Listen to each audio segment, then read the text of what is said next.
Okay, fantastic. Yeah, thank you very much for having me, and thank you to the organisers and the two institutions which are hosting it. It's a real pleasure to be here. First, a kind of disclaimer, I'm not really a scholar of Lefebvre per se, although I've been working with Lefebvre for many years, but I guess I'm speaking more to the part of the conference title, which is Everyday Life in the Algorithmic Age. This is the kind of my area of study and what I'll be talking about today. So I'll give the talk in a slightly informal way, just because it's the way I'm most comfortable, but it's also from a paper which I'm working on at the moment. So yeah, it's a piece of work I'm just starting, which in the long run will operate as a kind of comparative study of the way in which we use, or the way in which mobile applications transform our experience of the city. And in the long term, I want it to be a comparison between several cities in Europe, the US, and China. At the moment, it's very much at the early stages, so I'm just going to kind of introduce where I'm going with the research and see what you guys think, hopefully, in the discussion. Okay, so Groucho Marx, the greatest comedian and second greatest Marx, once said, "I'm not crazy about reality, but it's still the only place to get a decent meal." The quote is probably misquoted, and he may not have even said it, but it's certainly done the rounds in the algorithms, which is kind of our topic today. And this kind of silly quotation from Groucho Marx gives me a kind of research question for this paper, which is reality really still the only place to get a decent meal? I will argue for kind of two things, really. One is for a kind of new attention or renewed attention to electronic objects in the way which Hui Yuk, who's been associated with this institution, has written about in very great length and in a fantastic book. And secondly, more importantly for my own argument, I'm going to argue for a kind of a new kind of semi-conscious state which determines our experience of the modern city in various ways. So my starting point is the idea or conviction that technology and consciousness can no longer be discussed separately at all. And there are various philosophers who have kind of tried to show in many ways how new developments from the internet through to augmented reality, mobile phone apps and virtual reality have transformed what it means to exist in the modern city, and what consciousness, in fact, is. Franco Bifo Berardi, the topic of the last paper, discussed how new developments in technology have mutated consciousness. The Croatian philosopher Srećko Horvat discusses how new technology evolves consciousness. And the English philosopher Stephen Chavarot discusses how new technology disrupts consciousness. So I'm going to take this kind of starting point and go from there. So Lefebvre is the driving force behind the paper, though he's not directly invoked in what I'm going to say as often as are others. I want Lefebvre to be the spirit of the paper rather than the subject of it. The paper comes really from the ideas expressed by Lefebvre in his volume Writings on Cities, which is a kind of fragmented and yet also comprehensive text compiled by Eleanor Kaufman and Elizabeth Lebat, which includes the three-volume critique of everyday life, published in 1947, 1962, and 1981, so taking in this huge, amazing range of time periods, really. In their introduction, they put the overall thesis of the project very nicely when they say that Lefebvre addressed the feeling of malaise and crisis and the transitory period into a new society. That is, a society of difference, of which he saw the dangers and the positive aspects, but also lucidly reminds us that the institutions with homogenizing power, especially the state, are still very much with us. I think there are some important differences between Lefebvre's moment and our own one. The state, for example, is more complexly related to what Nick Cernicek calls platform capitalism, which is a kind of transfer of power from the traditional state apparatus into the hands of kind of techno-capitalism. Then again, those new forms of techno-capitalism are also very closely related to the state. So it's a slightly more complicated situation, I think, than the opposition between state and corporation, which Lefebvre sometimes relied on in his work. But still, his project describes to a certain extent, very much what we face today. A kind of transitory period of crisis and malaise, a word which I'll come back to. But I also think, in passing, to say that I do think of malaise as a kind of transitory experience, as you just heard. But I also think it's a period of great potential for social transformation, and also of great danger of increased homogenization and increased kind of state/corporate control of our movements and ultimately of our consciousness itself. So that is why where I'm approaching this from. But I'd like to start with a sort of semi-brief digression into the phenomenon of Pokemon Go, to introduce kind of where I'm going with the paper. You must have all played, I hope. Well, no, you haven't. You've played the other version. The fascinating things about the ways in which you can access Pokemon Go in China, I wish I had time to talk about, but maybe over a drink. So I want to suggest that Pokemon Go really gives us some clues into the way in which our consciousness is being disrupted, mutated, or evolved, depending on whose term you use, by new technologies. I think architecture in 1981, when French theorist Board wrote about the psychogeographical contours of the city, was probably the principal force which governs the routes we take. But today, I think the mobile phone is the most significant thing which determines the psychogeographical contours of our city. The producers of Pokemon Go, a kind of Google subsidiary called Niantic, have been working on directly on how to organize people's psychologies by the mobile phone for about 5 or 6 years now.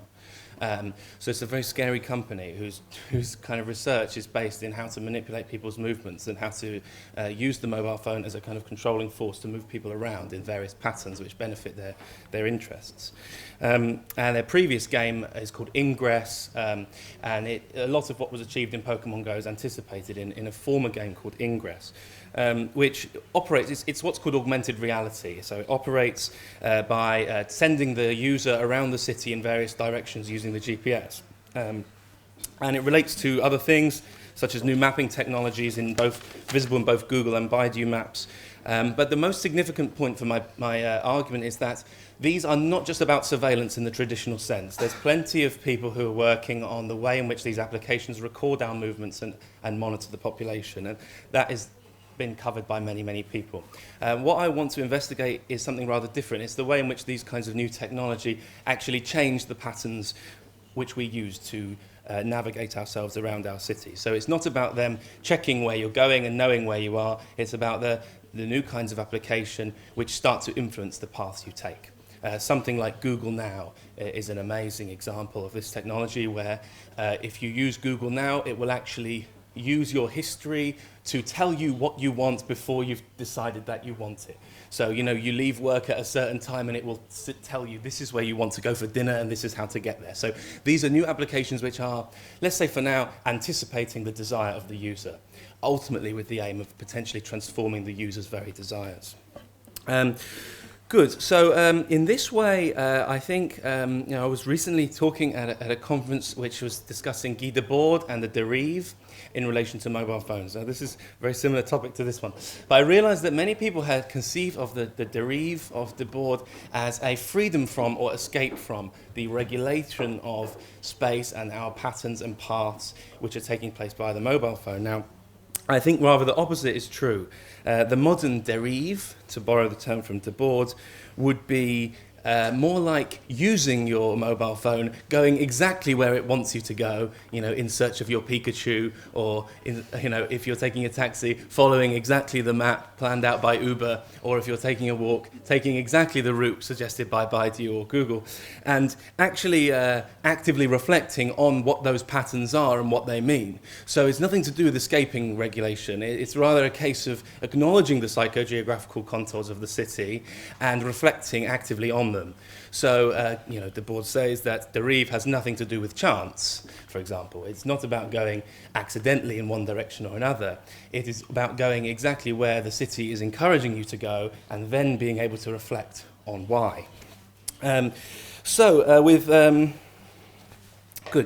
So, what I want to investigate is how these these kind of things. I mean, for example, then Pokemon Go, it received a lot of crazy attention in the media because there were some like crazy, unusual events which emerged, such as like children going into parks late at night and getting themselves into very dangerous situations, like searching for Charmander or something, and other cases where the Pokemon accidentally was placed inside a police station, and all this crowd of people charging into the police station, and someone escaped who was supposed to be arrested at the same time, and people found a dead body instead of a Pikachu. That's the best story from Pokemon Go.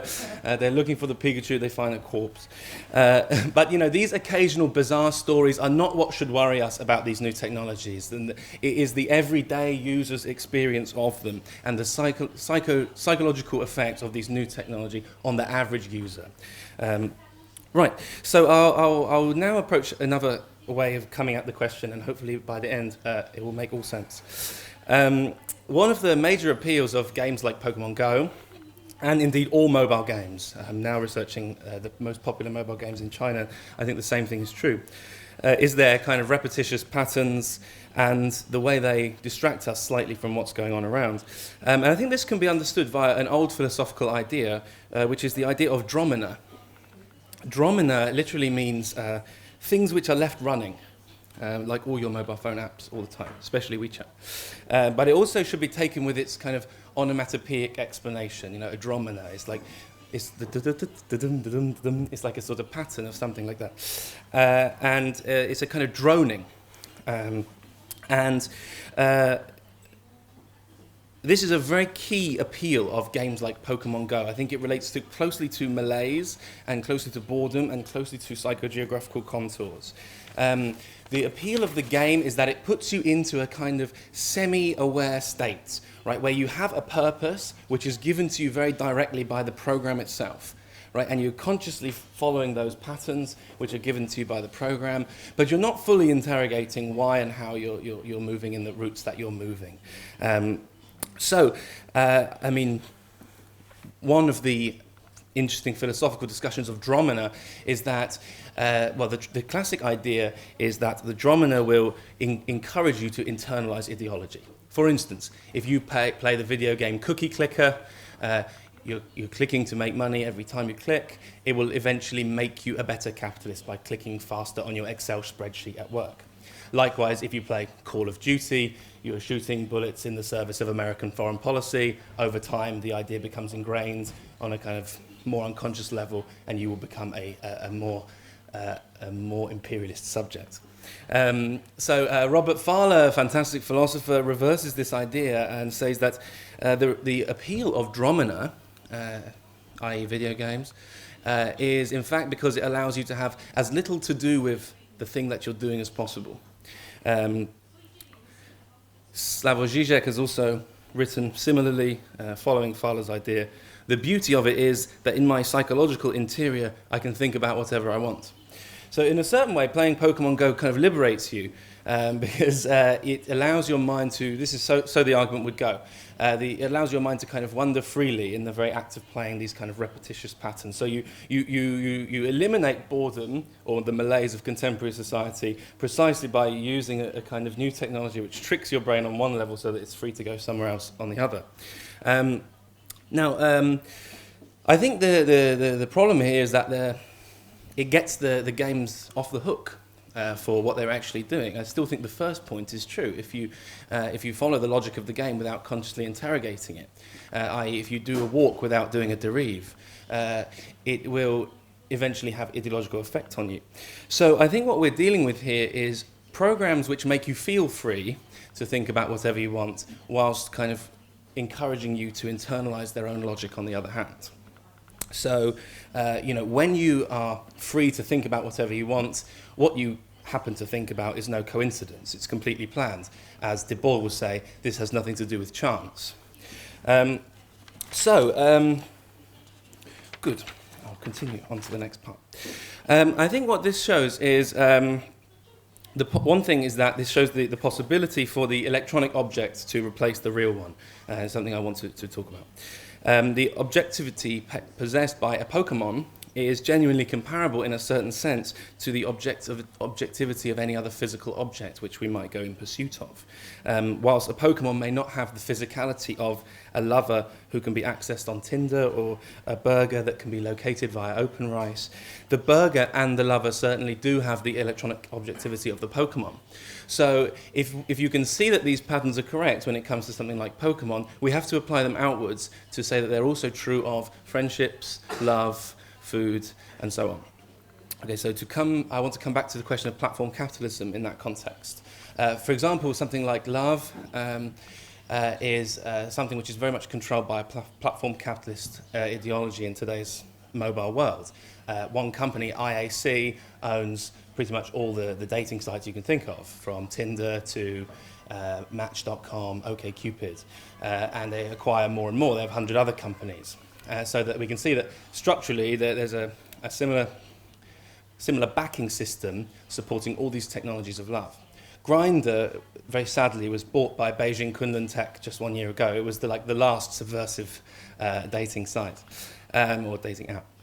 Okay, so you can see the pattern in the context of, say, love, and you can see it in the context of Pokemon. But then, and you can also see in the context of food, something like Just Eat or OpenRice.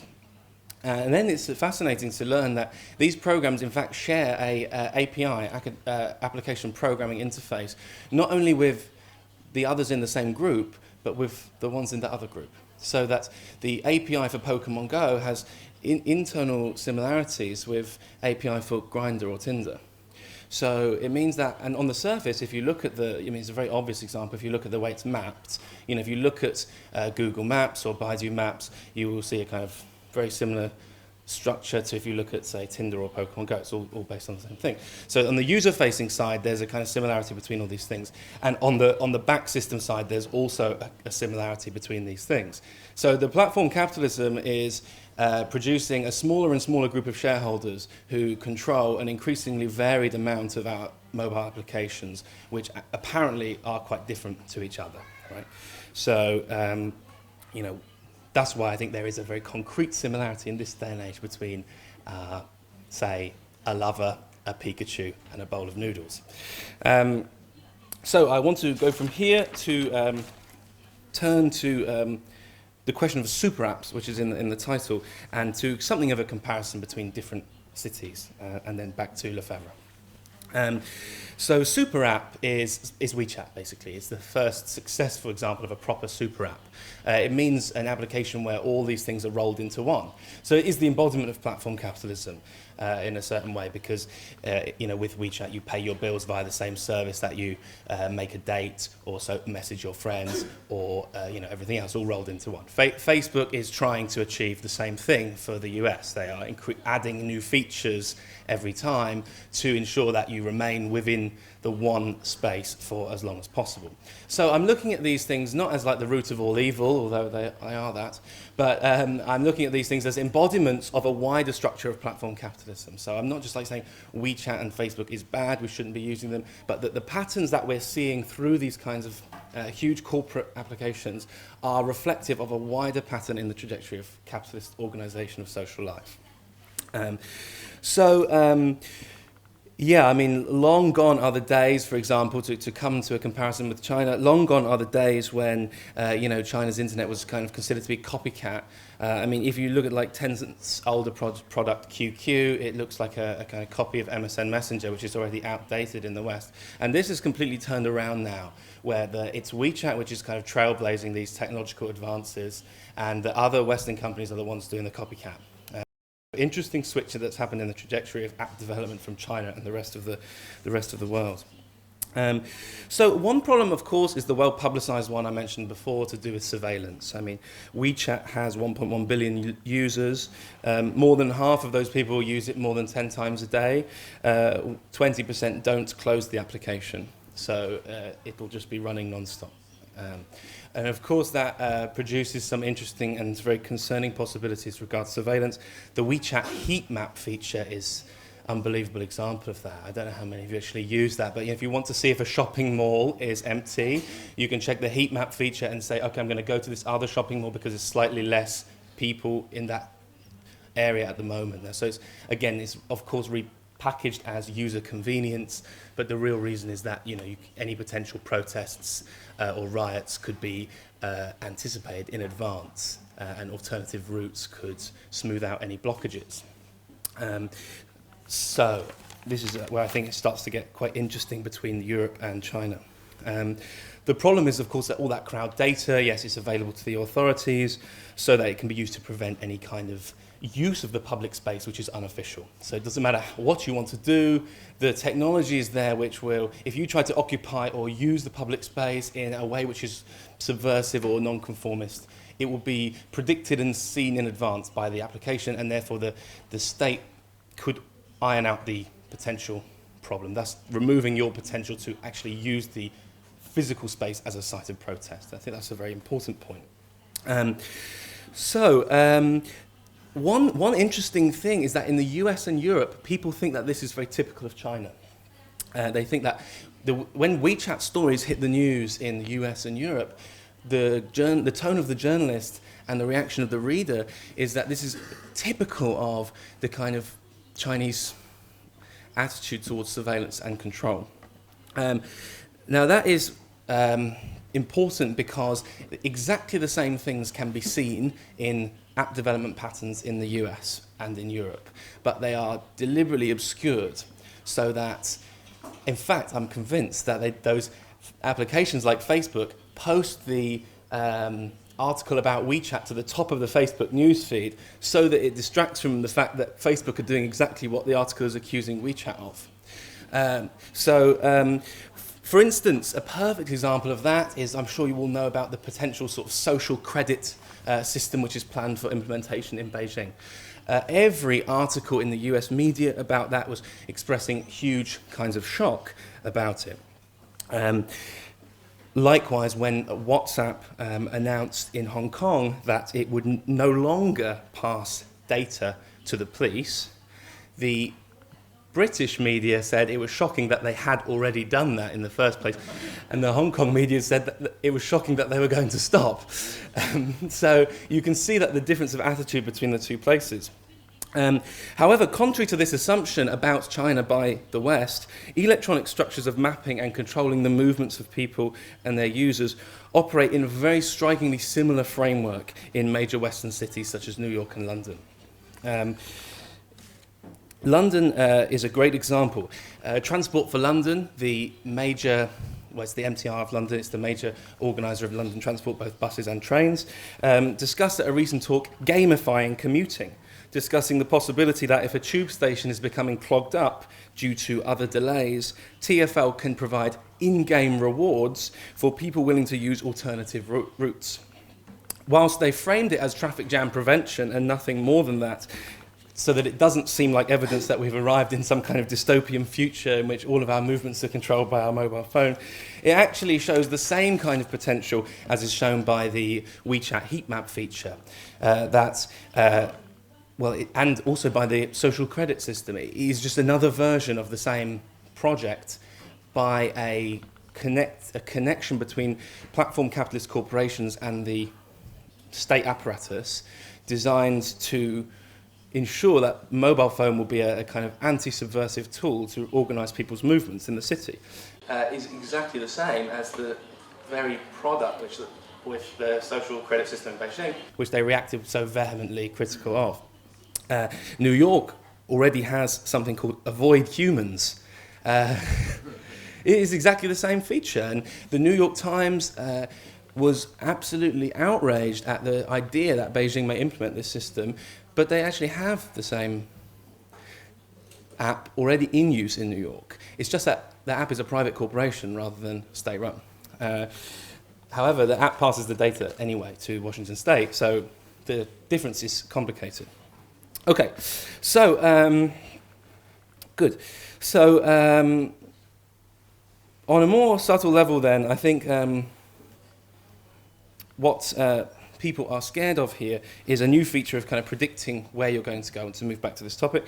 And it neglects of course it seems useful and exciting that you won't even have to type in your desires before your phone is telling you what you already wanted to hear.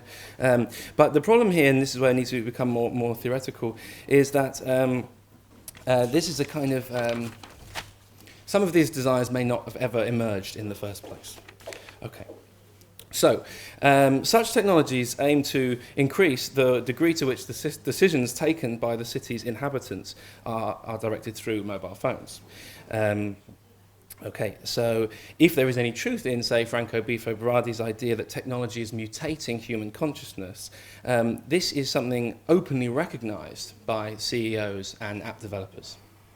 That is not a smart philosopher's take on the situation.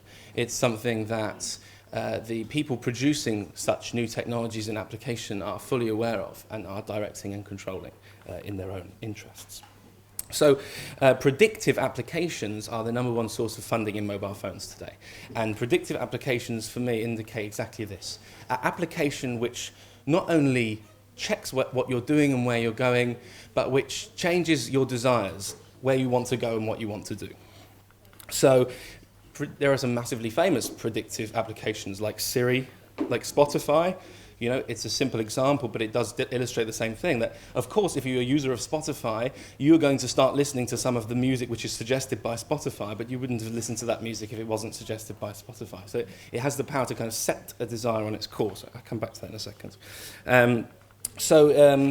Predictive applications, then, should be thought of very carefully in this kind of dystopian future of super apps. And I think what we need to do is to think about the state in which our psychology is in when we are using them. So, Freud remarked that man has become a god with artificial limbs. And these individualized algorithms, individually tailored to each user, is one of the most important of these new artificial limbs which we all operate with. The situation should be considered in relation to what Freud calls a preconscious. So I've spoken about it a little bit in terms of malaise, in terms of psychogeographical contours, and in terms of dromina. I will now try to bring the last concept of Freudian preconscious to this kind of list, and hopefully it will make sense as a whole. So preconscious describes something which could well have remained in our unconscious, but which is on its way to becoming a conscious thought.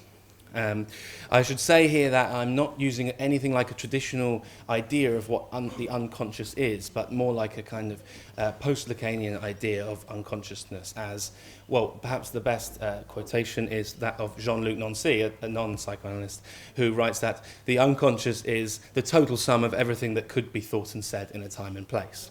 So if you think of the unconscious as the total sum of possible thoughts, and the conscious as your own ego and direct awareness of your own thoughts, the preconscious is a kind of strange interim space, which is the moment where something which is unconscious moves into your consciousness, where something which is part of the total sum of things that can never be thought and said starts its movement into your conscious brain. Although the spatial metaphor of brain is not the right one. So I think that preconscious is a political space, and it can be thought of in the same way as a dromina experience. It can also be thought of as the psychogeographical contours of the city. It could also be thought of as what Lefebvre describes as the everyday, and I would speak to Simona's quotation as well, that the everyday is a product of capitalism. I think that dromina is a product of capitalism, and that psychogeographical contours are a product of capitalism, and most controversially, that the preconscious is a product of capitalism. And it means that these are a kind of semi-conscious state, which in my previous project I referred to as a kind of Benjaminian dream world, also something which has kind of come up today. So I want to suggest, this kind of tentatively, that most of these new innovations in app development and in video game development, and especially in augmented reality, also in AI and VR, but less so, they operate by trying to put the user into a particular frame of mind, which can be thought of as semi-conscious, as dromina-like, as psychogeographical. And in this kind of semi-aware state, we take decisions and move around the city in different ways.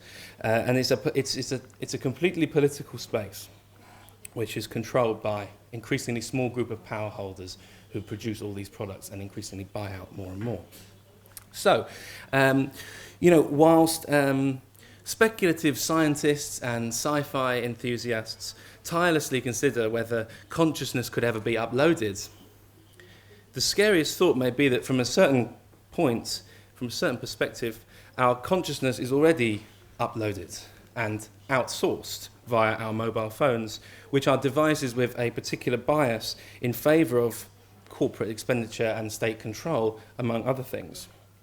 So we are a process by which unconscious possibilities, such as will you want a Pikachu, will you want noodles or a pizza, or do you want this lover or that one, are being the process by which those possible desires become actualized as the desires of the individual is being, which is the process of preconscious, is being outsourced to techno-capitalist Silicon Valley corporations in general, and of course the equivalent here. So, whilst the West seems intent to obscure this fact, China seems to at least acknowledge these kind of increases in what I would call the state and corporate reorganization of our desires. On the one hand, that might suggest that China's reactions are like the healthier of the two.